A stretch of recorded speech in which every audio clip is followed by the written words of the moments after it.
Hello दोस्तों, आज की वीडियो में लाए हैं दशा माता की तीसरी कहानी। अगर वीडियो अच्छा लगे तो प्लीज इसे लाइक करें और चैनल को सब्सक्राइब करें। एक गांव में सास बहू रहती थी। एक दिन सुबह सुबह सास ने बहू से कहा कि जाओ और गांव में से किसी के घर से आग लाकर भोजन बनाओ, बड़ी भूख लगी है। बहू हाथ में कंडी लेकर आग लेने गांव में गई। उस दिन गांव भर में दशा माता की पूजा थी, इसलिए किसी के यहाँ से भी उसे आग नहीं मिली। वह खाली हाथ ही घर लौट कर आ गई।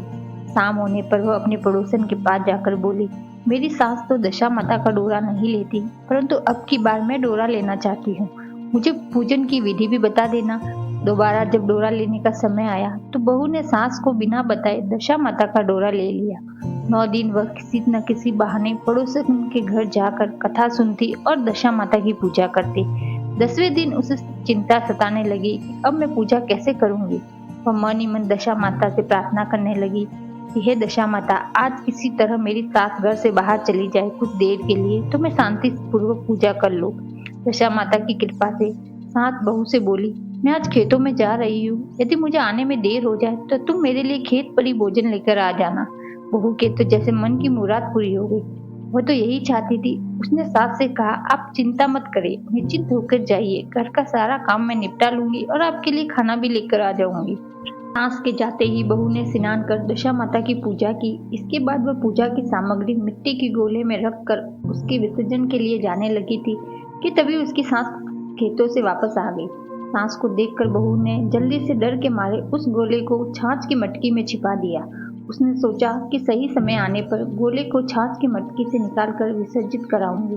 सास ने आते ही बहू से कहा, तुम मुझे खाना देने क्यों नहीं आई?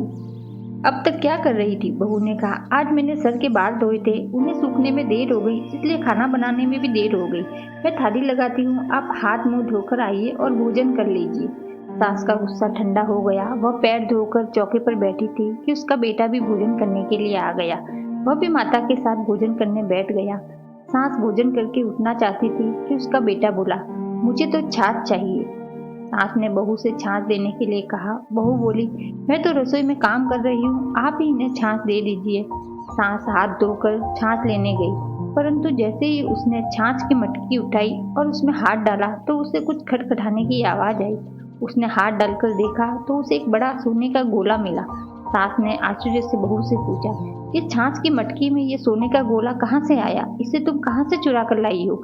यहाँ क्यों छिपा कर रखा है? इसीलिए तुम इसे छाछ नहीं दे रही थी। बहू बोली, मुझे कुछ नहीं पता, मेरी दशा माता जाने। मैंने आपको बिना बताए दशा माता का डोरा लिया था और उसकी पूजा की थी। आपके आ जाने के कारण मैं डोरे को विसर्जित करने नहीं जा सकी। आपके डर से मैंने इसे छाछ की मटकी में छिपा दिया था। दशा माता ने इसे सोने का बना दिया। मैं इसमें क्या कर सकती हूँ? सास ने बहू को गले लगाया और कहा, अब मैं भी तुम्हारे साथ डोरा लूंगी और विधिवत व्रत और पूजा किया करूंगी। हे दशा माता, जैसे तुमने इनको दिया वैसे ही अपने सब भक्तों पर अपनी कृपा बनाए रखना और सबके मन की मुराद पूरी करना।